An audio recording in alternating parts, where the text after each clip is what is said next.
नमस्कार दोस्तों, आरकेएन एकेडमी पर आपका हार्दिक स्वागत एवं अभिनंदन। दोस्तों, आज हम लौह युग के बारे में जानकारी प्राप्त करेंगे। दोस्तों, इस वीडियो को ज्यादा से ज्यादा लाइक करें, शेयर करें तथा इस चैनल को सब्सक्राइब अवश्य करें। दोस्तों, लौह युग उस काल को कहते हैं जिसमें मनुष्य ने लोहे का इस्तेमाल किया। दोस्तों, लौह युग किसे कहते हैं? लौह युग उस काल को कहते हैं जिसमें मनुष्य ने किसका इस्तेमाल किया? लोहे का इस्तेमाल किया। इतिहास में यह युग पाषाण तथा ताम्रकांस युग के बाद का काल है। इतिहास में यह युग कब आता है? यह पाषाण एवं ताम्रकांस युग के बाद आता है। पहले पाषाण काल आया, फिर ताम्रकांस युग आया, उसके बाद लौह युग आया। पहले पाषाण काल आया, फिर ताम्रकांस युग आया, उसके बाद लौह युग आया। विश्व में सर्वप्रथम एशिया माइनर की जो हित्ती जाति ने 1300 ईस्वी पूर्व में लोहे का प्रयोग किया था। विश्व में सर्वप्रथम एशिया माइनर में हित्ती जाति ने 1300 ईस्वी पूर्व में किसका प्रयोग किया था? लोहे का प्रयोग किया था। लोहे का प्रयोग सर्वप्रथम किसने किया? हित्ती जाति ने किया। और कहां किया था? एशिया माइनर में किया था। भारत में सर्वप्रथम लोहे के बारे में जो ज्ञान प्राप्त हुआ वह दक्षिण भारत में प्राप्त हुआ। दक्षिण भारत में लौह संस्कृति का प्रारंभ पाषाण काल के तुरंत बाद हो जाता है। दक्षिण भारत में लौह संस्कृति का जो प्रारंभ होता है वह पाषाण काल के तुरंत बाद होता है, जबकि उत्तर भारत में पहले पाषाण काल आता है, उसके बाद ताम्रकांस युग आता है और उसके बाद लौह काल आता है। तो दक्षिण भारत में लौह संस्कृति का जो प्रारंभ है वह पाषाण काल के तुरंत बाद हो जाता है, जबकि उत्तर भारत में पाषाण काल आता है, उसके बाद ताम्रकांस युग आता है, उसके बाद लौह काल आता है। दोस्तों, मैंने अभी बताया था कि भारत में लोहे का ज्ञान सर्वप्रथम दक्षिण भारत से प्राप्त हुआ। सर्वप्रथम दक्षिण भारत में आदि चंद्रूर, पेरम्बूर तथा हल्लूर नामक स्थान से लोहे की प्राप्ति हुई। दोस्तों, दक्षिण भारत में किन किन स्थानों से लोहे की प्राप्ति हुई? सर्वप्रथम आदि चंद्रूर, पेरम्बूर, ये दोनों स्थान तमिलनाडु में हैं। इसके अलावा हल्लूर जो कर्नाटक में है, वहां से लोहे की प्राप्ति हुई। उत्तर भारत में पहली बार जो प्राचीनतम लौह उपकरण कहां से मिले? अतरंजी खेड़ा से मिले, जो कहां पर है? एटा जिला उत्तर प्रदेश में है। उत्तर भारत में पहली बार प्राचीनतम लौह उपकरण कहां से मिले? अतरंजी खेड़ा से मिले। दक्षिण भारत में जो लोहे का जो ज्ञान प्राप्त हुआ था वह करीब 1000 ईस्वी पूर्व को प्राप्त हो चुका था। दोस्तों, जो लोहे का ज्ञान प्राप्त हुआ था वह 1000 ईस्वी पूर्व को लोहे का ज्ञान प्राप्त हो चुका था, जबकि उत्तर भारत में जो लोहे का प्रयोग शुरू हुआ था वह 800 ईस्वी पूर्व को हुआ था। उत्तर भारत में 800 ईस्वी पूर्व को लोहे का प्रयोग शुरू हो चुका था, लेकिन विस्तृत तौर पर यानी कि पूरे भारत में जो लोहे का पूर्ण रूप से जो प्रयोग शुरू हुआ था वह हुआ था करीब 600 ईस्वी पूर्व के लगभग। करीब 600 ईस्वी पूर्व के लगभग संपूर्ण भारत में पूर्ण रूप से लोहे का प्रयोग शुरू हो चुका था। भारत में लोहे के बारे में हमें पुरातात्विक स्रोत व साहित्यिक स्रोत दोनों से ज्ञान प्राप्त होता है। साहित्यिक स्रोतों के आधार पर देखें तो सर्वप्रथम उत्तर वैदिक कालीन ग्रंथों में लोहे के प्रयोग के स्पष्ट संकेत मिलते हैं। दोस्तों, कहां पर लोहे के प्रयोग के स्पष्ट संकेत मिलते हैं? उत्तर वैदिक कालीन ग्रंथों में, साहित्यिक स्रोतों में उत्तर वैदिक कालीन ग्रंथों में, उत्तर वैदिक कालीन ग्रंथों में लोहे के बारे में स्पष्ट संकेत मिलते हैं। उत्तर वैदिक कालीन ग्रंथों में लोहे के बारे में स्पष्ट संकेत मिलते हैं। स्पष्ट संकेत कहां से मिलते हैं? उत्तर वैदिक कालीन ग्रंथों से लोहे के प्रयोग के बारे में स्पष्ट संकेत मिलते हैं। अथर्ववेद में श्याम अयस तथा कृष्ण अयस का उल्लेख हुआ है, जो किसके संदर्भ में हुआ है? लोहे के संदर्भ में हुआ है। अथर्ववेद में श्याम अयस व कृष्ण अयस, श्याम अयस या कृष्ण अयस शब्द आया है, और यह किस संदर्भ में इसका प्रयोग हुआ है? लोहे के संदर्भ में इसका प्रयोग हुआ है। लोहे के संदर्भ में इसका प्रयोग हुआ है। शतपथ ब्राह्मण में लोहे का संबंध कृषक वर्ग से स्थापित किया है। शतपथ ब्राह्मण में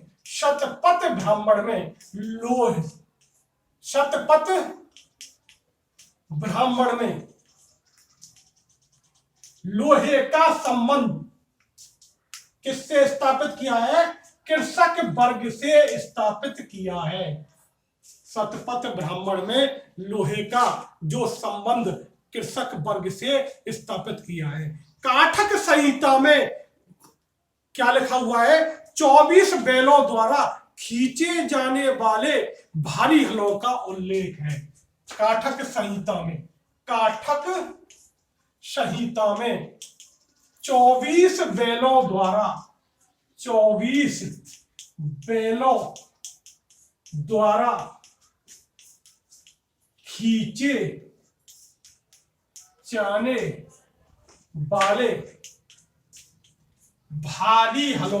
वाले भारी हलों का उल्लेख है।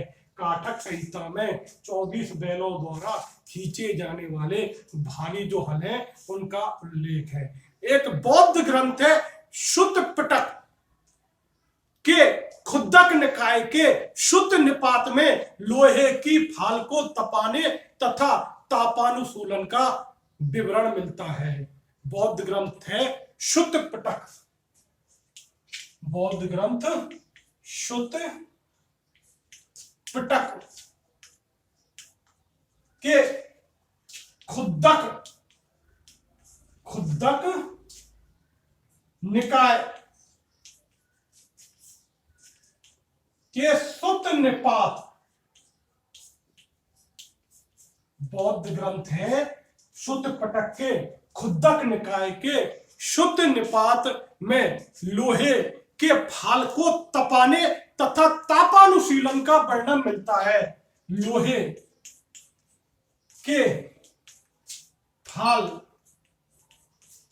को तपाने व तापानुशीलन का वर्णन मिलता है। तापानुशीलन का विवरण मिलता है। कहां से मिलता है? शुद्ध पिटक के खुद्दक निकाय के शुद्ध निपात से लोहे के फाल को तपाने व तापानुशीलन का वर्णन मिलता है। कहां से मिलता है? बौद्ध ग्रंथ विनय पिटक के खुद्दक निकाय के शुद्ध निपात से। अष्टाध्यायी में लोहे के हल को कुशी कहा गया है। अष्टाध्यायी में लोहे के हल को कुशी कहा गया है। अष्टाध्यायी में लोहे के हल को क्या कहा गया है? कुशी कहा गया है। लोहे के हल को कुशी कहा गया है। लोहे के हल को क्या कहा गया है? कुशी कहा गया है। और अष्टाध्यायी किसकी पुस्तक है? पाणिनि की पुस्तक है। अष्टाध्यायी पाणिनि की पुस्तक है जिसमें लोहे के हल को क्या कहा गया है? कुशी कहा गया है। वाजसनेयी संहिता में 2 शब्द आए हैं, लोह और श्याम। तो लोहे का जो अर्थ बताया गया है वह तांबे के संदर्भ में बताया गया है, जबकि जो श्याम का जो अर्थ है वह लोहे के अर्थ के रूप में ग्रहण किया गया है। वाजसनेयी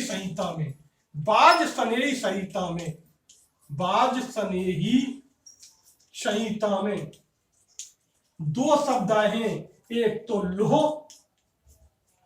एक श्याम।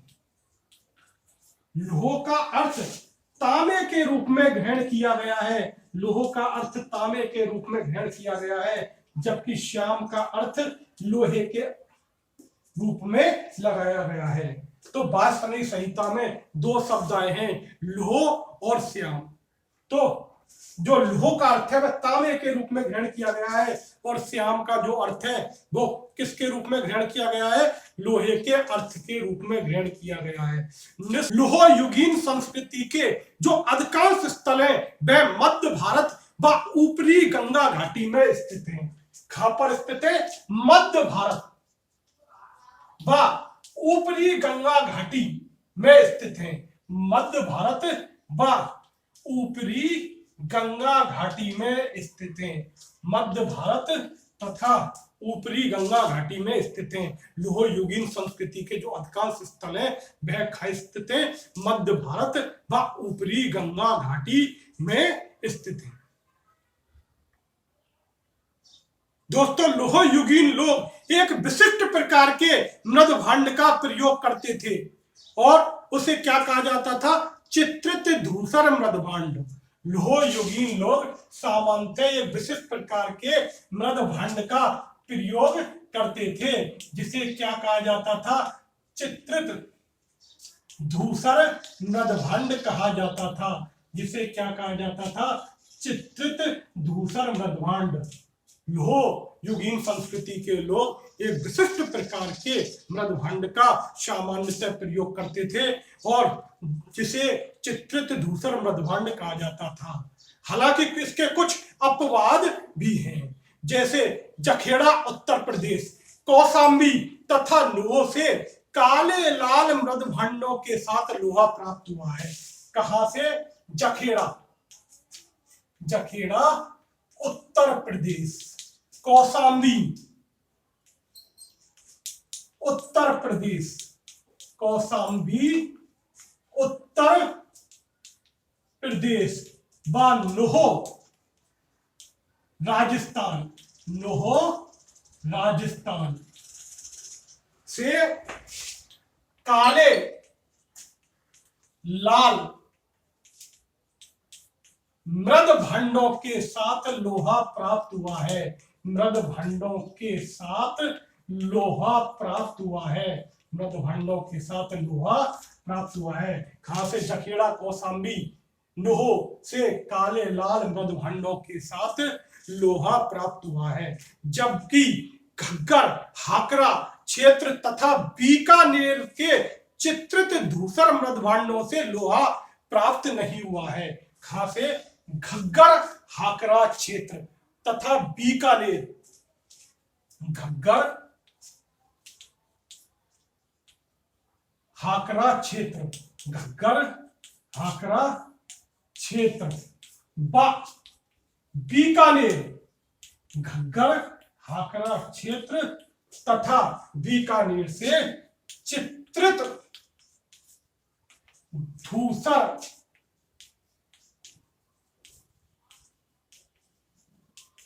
जो मृद भांड है से लोहा प्राप्त नहीं हुआ है। कहां पर? घग्गर, हाकरा क्षेत्र, बीकानेर से चित्रित धूसर मृद भांड से क्या प्राप्त नहीं हुआ है? लोहा प्राप्त नहीं हुआ है।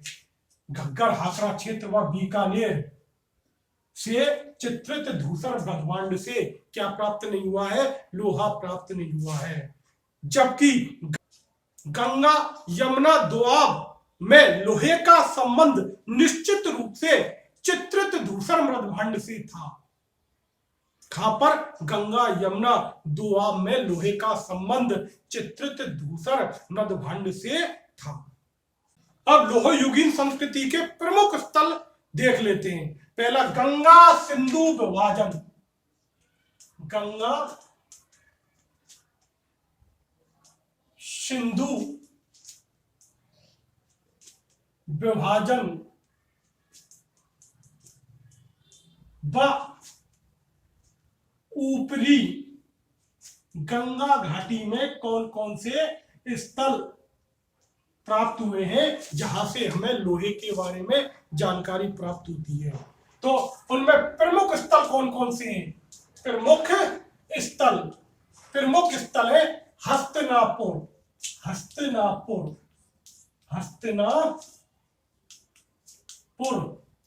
रोपण, हस्तिनापुर, रोपण, अतरंजी खेड़ा, अतरंजी खेड़ा, जखेड़ा, अतरंजी खेड़ा, इसके अलावा जखेड़ा, इसके अलावा श्रावस्ती। तो कौन कौन से स्थल है? हस्तिनापुर, रोपण, अतरंजी खेड़ा, जखेड़ा, श्रावस्ती, छत्रपुर, कापिल, बटेश्वर, अही, छत्रपुर, कापिल,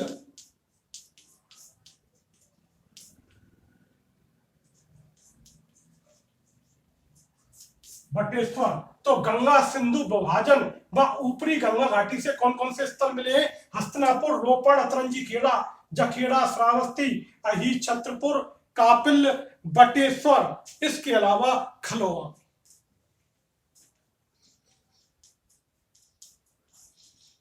आदि प्रमुख स्थल हैं जिनसे लोहे की प्राप्ति हुई। अब अतरंजी खेड़ा के बारे में देखते हैं।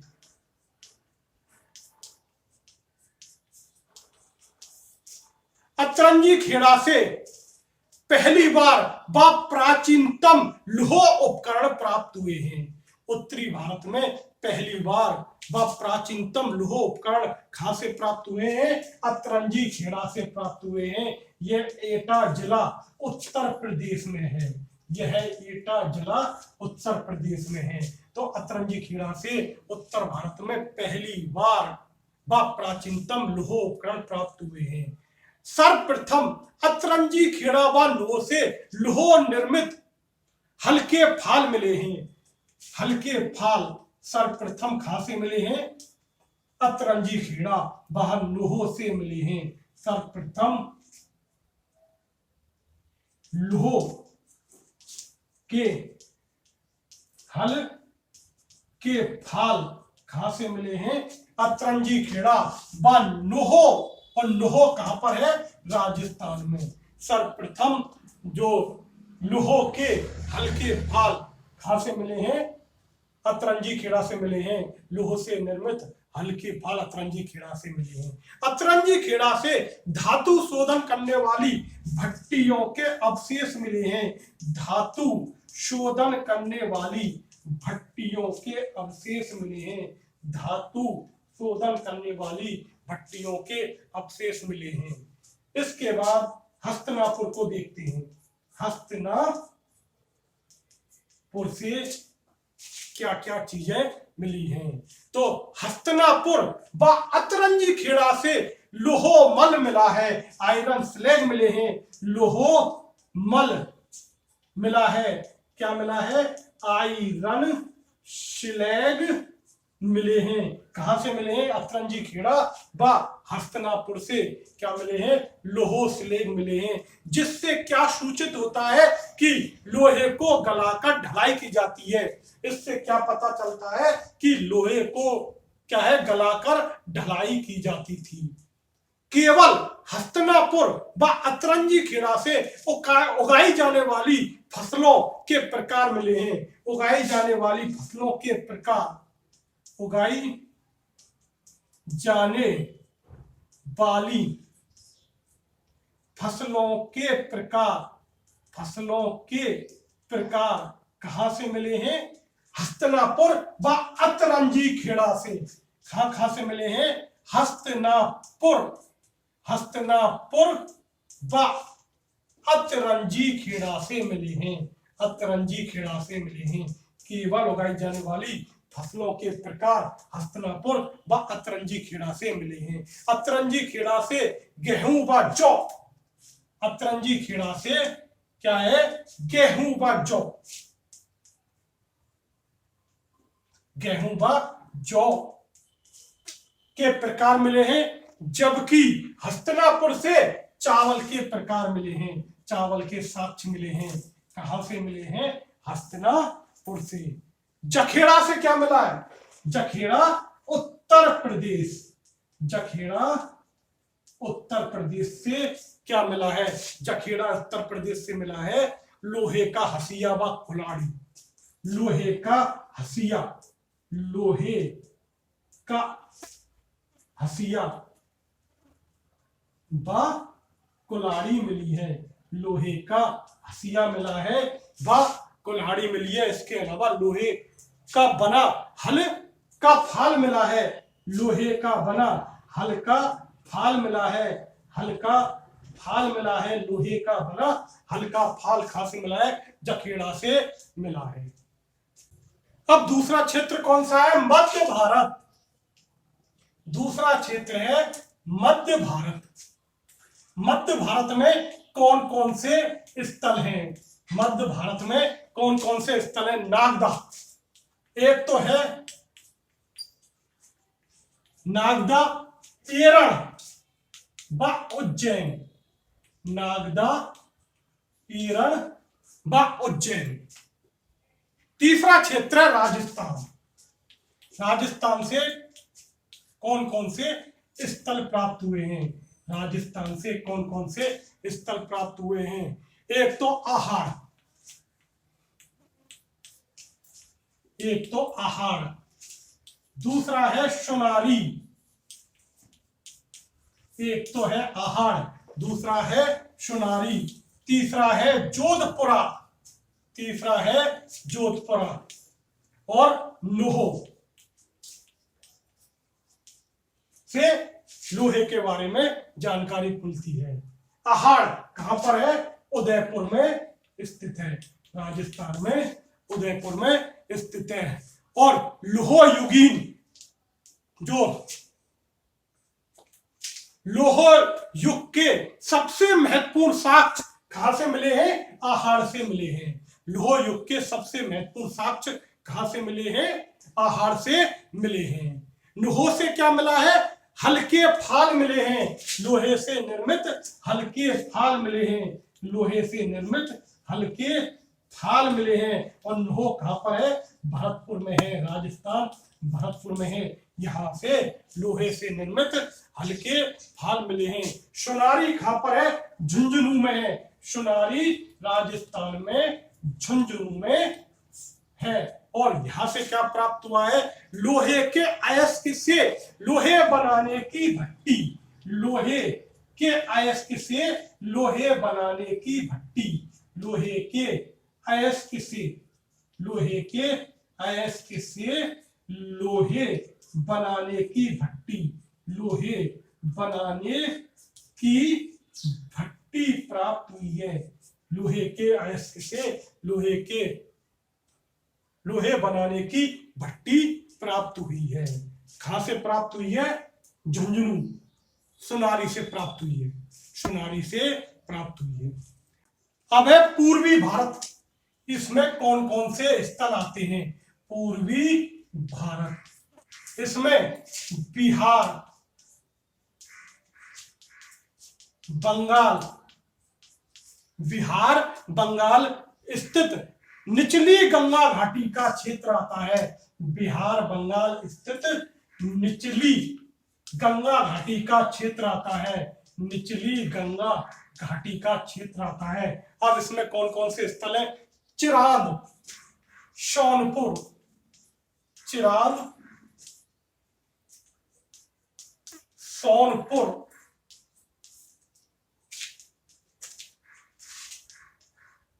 महिषदल, चिरांद, सोनपुर, महिषदल, पांडु राजार डीबी, पांडु राजार डीबी भरतपुर, पांडु राजार डीबी भरतपुर। तो कौन कौन से क्षेत्र इसमें शामिल है? चिरांद, सोनपुर, महिषदल, पांडु राजा डीवी, भरतपुर। इसके अलावा मंगलकोट, बहरी, मंगलकोट, मंगलकोट,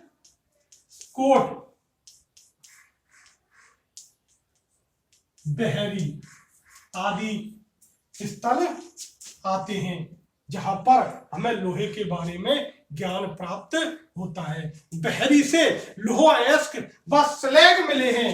बहरी से क्या मिला है? लोह अयस्क, लोह अयस्क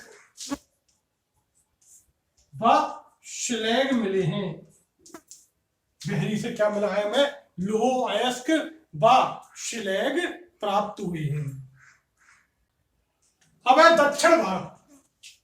दक्षिण भारत,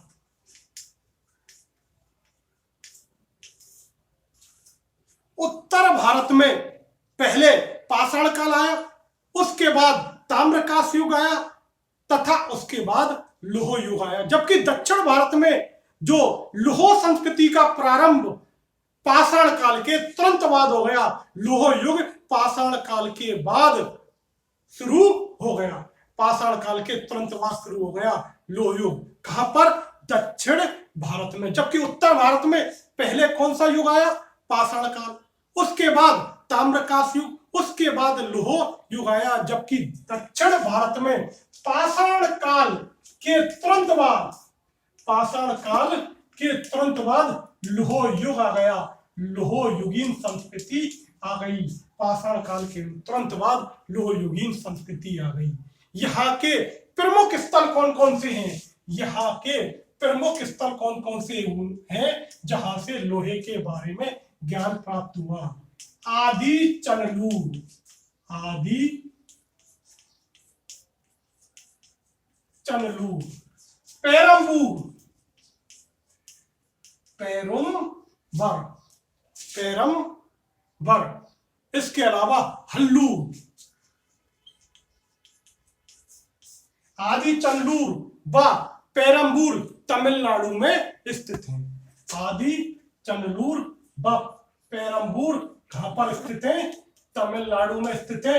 जबकि हल्लूर कर्नाटक में स्थित है, हल्लूर कर्नाटक में स्थित है। दक्षिण भारत में लौह युग के बारे में अधिकांश जानकारी महापाषाणकालीन कब्रों से मिलती है।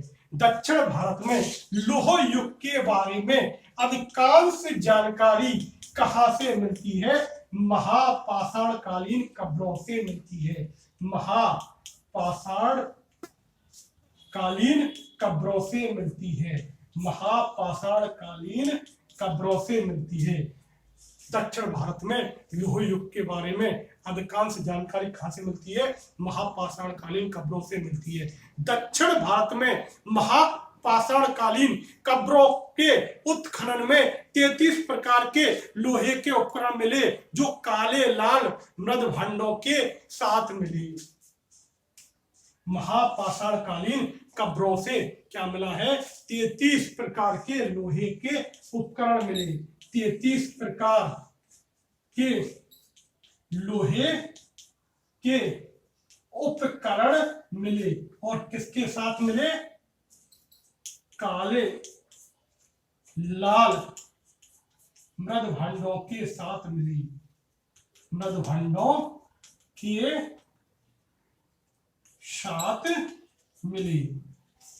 महापाषाणकालीन कब्रों से 33 प्रकार के लोहे के उपकरण काले लाल मृदभंडों के साथ मिले। दक्षिण भारत में महापाषाणकालीन कब्रों से 33 प्रकार के लोहे के उपकरण मिले जो काले लाल मृदभंडों के साथ मिले। महापाषाण काल ताम्रपाषाण काल व लौह काल के बीच संक्रांति काल था। महापाषाण काल,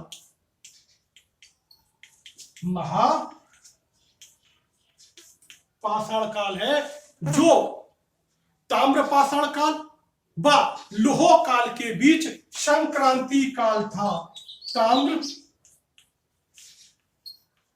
पाषाण काल व लौह काल के मध्य संक्रांति काल था। संक्रांति काल था। महापाषाण काल, ताम्रपाषाण काल व लौह काल के मध्य क्या था? संक्रांति काल था। आदि चंदूर नामक स्थल से पूर्व ऐतिहासिक काल की समाधियों के साथ लोहे के उपकरण प्राप्त हुए हैं। आदि चंदूर से क्या प्राप्त हुआ है? आदि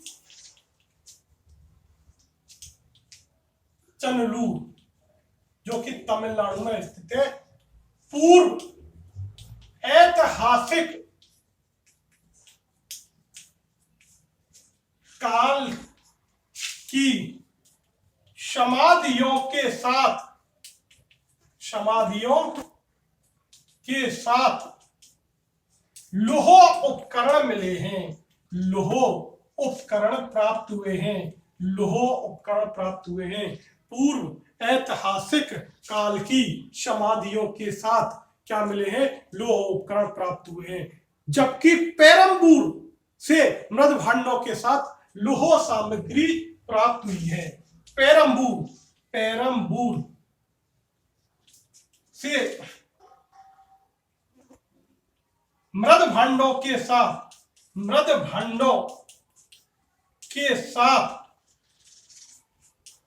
लौह सामग्री प्राप्त हुई है। मृद भांडों के साथ लौह सामग्री पेरम्बूर से प्राप्त हुई है। जबकि आदि चंदूर से पूर्व ऐतिहासिक काल की जो समाधि हैं, उन समाधियों के साथ लौह उपकरण प्राप्त हुए हैं। अब बरार में एक स्थल है महूर झारी। बरार में एक स्थल है महूर झारी। बरार में एक स्थल है महूर झारी जो महापाषाण युगीन स्थल है। यहां से लोहे की कुल्हाड़ी मिली है। यहां से लोहे की क्या मिली है? कुल्हाड़ी मिली है। लोहे की कुल्हाड़ी मिली है जिसमें 6% कार्बन है। जिसमें 6% कार्बन है, जिसे इस्पात का साक्ष्य माना जाता है। जिसे इस्पात का साक्ष्य माना जाता है। जिसे इस्पात का साक्ष्य माना जाता है। महूर झारी से लोहे की कुल्हाड़ी मिली है जो महापाषाण युगीन स्थल है, जिसमें 6% कार्बन है, जो इस्पात का साक्ष्य माना जाता है। जो किसका साक्ष्य माना जाता है? इस्पात का साक्ष्य माना जाता है। NR Banerjee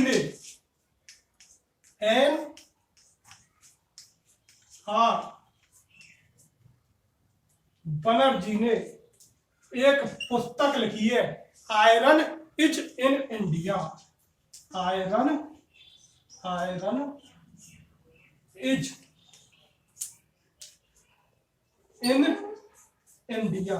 iron is in India. N R Banerjee ने एक पुस्तक लिखी है, iron is in India. Iron is in India.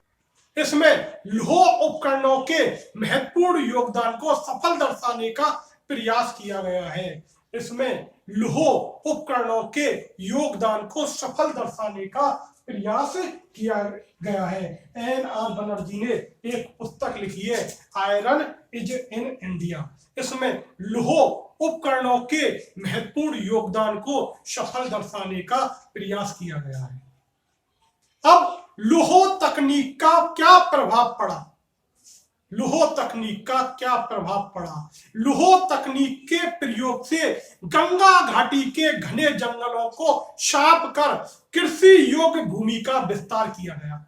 लौह तकनीक के प्रयोग से गंगा घाटी के जो घने जंगल थे उनको साफ किया गया और कृषि योग्य भूमि का विस्तार किया गया, जिससे अधिशेष कृषि उत्पादन संभव हुआ। जिससे अधिशेष कृषि उत्पादन संभव हुआ और अधिशेष उत्पादन से व्यापार वाणिज्य में वृद्धि हुई। अधिशेष उत्पादन से क्या हुआ? व्यापार वाणिज्य में वृद्धि हुई। चूंकि लोहे की भूमिका को साकार रूप देने वाला क्षेत्र कौन सा था? गंगा घाटी का क्षेत्र था। लोहे को साकार रूप देने वाला क्षेत्र मुख्यतः कौन सा था? गंगा घाटी क्षेत्र था। इसलिए यहां पर नए नगरों का विकास हुआ। जैसे कौशाम्बी, वाराणसी, पाटलिपुत्र, चंपा, श्रावस्ती आदि। इसे द्वितीय नगरीकरण की संज्ञा दी गई। इसे द्वितीय नगरीकरण की संज्ञा दी गई। प्रथम नगरीकरण की संज्ञा किसे दी गई? सिंधु सभ्यता को। और द्वितीय नगरीकरण की संज्ञा जो गंगा घाटी का क्षेत्र है उसको दी गई। दोस्तों, आज हमने लौह युग के बारे में जानकारी प्राप्त की। दोस्तों, इस वीडियो को लाइक करें, ज्यादा से ज्यादा शेयर करें तथा इस चैनल को सब्सक्राइब अवश्य करें। नमस्कार दोस्तों।